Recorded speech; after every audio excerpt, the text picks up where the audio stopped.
Hey, it's Wednesday, time for another Action Figure Adventures video here on SEO Tour Review. Today, Baby Skeletor and I are taking a look at some flea market finds. First thing I've got here is a thermos. I actually bought this at a yard sale. I went to quite a few yard sales, didn't really find anything. It was kind of disappointing. But I did pick up this thermos. I'm not sure. I don't think this is the correct lid, but it might be. There is some wear to the front here. But thermoses are kind of hard to find, and I just thought it was pretty cool. Especially with it being retro. Like, check out this flying saucer or space station or whatever's going on there. What the heck is that? But it's not a knockoff, because this is a 20th century Fox product. The next day I went to the flea market, had better luck there. I picked up a variety of action figures. First I want to show you this Superman. This is from the Superman animated series. That was on the WB, I guess, back in the 90s. I never really had many figures from this line. I had a few of the Batman animated series figures, but none from the Superman show. And this one is the one that transforms into Clark Kent, which I always thought was kind of funny. He has this ridiculous feature where his head pops down, which reminds me of an old Ninja Turtle gimmick. But basically, you take this front piece and you snap it on here. That puts his head down. He's supposed to have two pant legs, but I only was able to score one. But I'll keep my eye out for the other one. And then he really has a backpack, too, that you put on there to hold his cape up in there for him to be Clark Kent. But I always think these transformation figures, these Bruce Wayne to Batman, Clark Kent to Superman type figures are funny.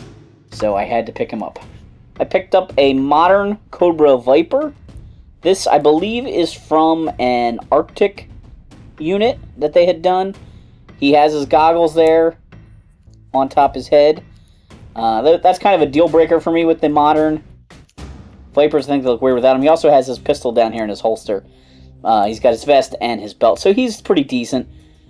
Too bad he doesn't have his gun, and it's not the best mold ever because I can't stand this hand. Ugh. But it's cool to get Army Builders, so I picked him up. I had a pretty good run on Army Builders today. I own all the vintage G.I. Joe figures pretty much. So I pick up guys occasionally to upgrade. I pick up weapons all the time because I still need weapons. But Army Builders are the main thing that I still collect. So I picked up an Arrow Viper, the pilot to the Condor. He needs his helmet, of course. He also needs to be clean. There's some sort of gunk down here on his waist. But he seems pretty good. Picked up Hella Viper. This is a odd mix of parts. He's got Night Viper parts and a Snow Serpent head, but this was a wacky Air Commando figure they came up with. He flew a helicopter, like a ripcord powered helicopter, from the same line that Interrogator Major Altitude came from. But he's kind of cool, and I think I have a spare gun actually, so that's a good thing. Picked up a 90s Snow Serpent. I have one of these guys already from my childhood, and I have one of the blue versions that was the International Strike Force or Arctic Commandos, whatever it was from the late 90s, but can always use to fill out the ranks some more. Scored a few more Army Builders. We've got Sea Slug here. He pilots the Sea Spray.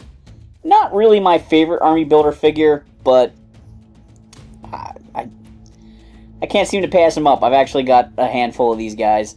And he's weird. He's less covered up than most Army Builders. I think that's what I dislike about him, you know, with the open chin. He's also really muscular. Ooh, he's a little paint wear there. Alright. I picked up the Python Patrol Viper. Very excited to get this guy. This is probably I think only the second Python Viper that I own. And the Python Viper is a cool figure. Like, he just looks awesome in his original colors and in this version. He's a little clean in there, too. And then this is a Python Patrol Lamprey. His colors are very different from that Viper. In the early 2000s, there was a Toys R Us pack that had Major Blood and 5 other Cobra Troopers in this dark red and black paint scheme with a lot of gold trim. And these are the guys that the con set is going to be based on this year at JoeCon. So I had to snag me a lamprey. Parts are also always good. I picked up 3 missiles for the MMS, the Mobile Missile System, from 1982 and 1983. These missiles are kind of fragile, so I was very happy to be able to pick up 3 of these. And they have stickers on them, too, so they're pretty darn nice. Picked up a Heat Viper hose, Hydro Viper flipper. I believe this backpack belongs to Barricade. This backpack goes to one of the Echo Warrior bad guys, Toxo Viper or Toxo Viper Zombie or somebody like that. So I figured that was good to grab. I picked up a saddlebag for the Ram motorcycle from 1982 and 1983. And the last accessory I picked up is not a G.I. Joe accessory, but it is a vintage Kenner Star Wars figures accessory. This belongs to Re-Eyes. The last G.I. Joe item I scored is the G.I. Joe General Hawk cake pan from 1986. This is made by Winton. They're well known for their cake pans with licensed characters. In 1986, Hasbro marketed G.I. Joe pretty heavily with the party themes. There were napkins and invitations and tablecloths and all that other good stuff. And a cake pan to match. I picked up a plastic Brave Star lunchbox. It's got nice artwork, but it's really odd. The main characters are not large and in your face like they usually are. It's very spread out with the bad guys around the edges. Not a real typical eye-catching lunchbox art. The lunchbox includes a thermos that also has artwork on it, and I thought that was a pretty cool pickup. I also got this red Alien Ranger. During the last season of Mighty Morphin Power Rangers, the Rangers were turned into kids and they needed help from the Alien Rangers from Aquitar. These were some other Power Rangers that came from outer space to help out with the mission. And I think these guys are kind of cool. I didn't like them as a kid, but after watching the Japanese Sentai series that they're from, I have a lot more respect for them. I think they're a lot cooler. I just was very resistant to the change at the time, so it was really cool to be able to get this guy, and I got him for free. My friend Nazir, who has a channel called Nostalgic, I'll put a link in the description down below and on the screen here as well. He actually gave this to me. He often sells at the flea market I go to, and he was cool enough to just tell me to take it. The last 2 items I have here are not actually flea market finds. I've had them for a while. I picked up these 2 items at 2 antique stores that were across the street from each other that were going out of business. I went with my friend Nick to look around, see if we could find anything. We didn't find much, but a couple little odds and ends. And I never showed these off. They just kind of were laying around. I just kind of stumbled across them the other day. I was like, oh, I need to show these off. So these are some bonus items you got here. We have a Smokey the Bear. Only you can prevent forest fires. Bubble bath. Prevent forest fires. This is a, kind of like those Soakies that came with shampoo or bubble bath.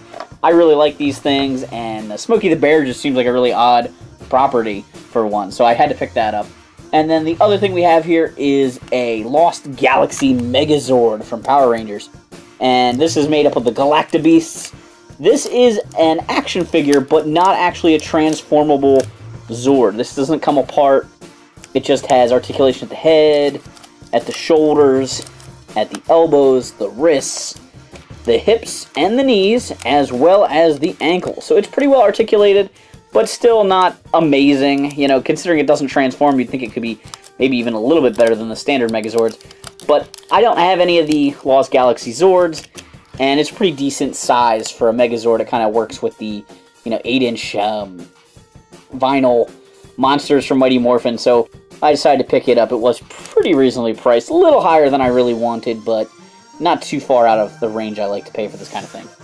Thanks for watching this Action Figure Adventures video. Do Baby Skeletor a favor, hit that like and subscribe button.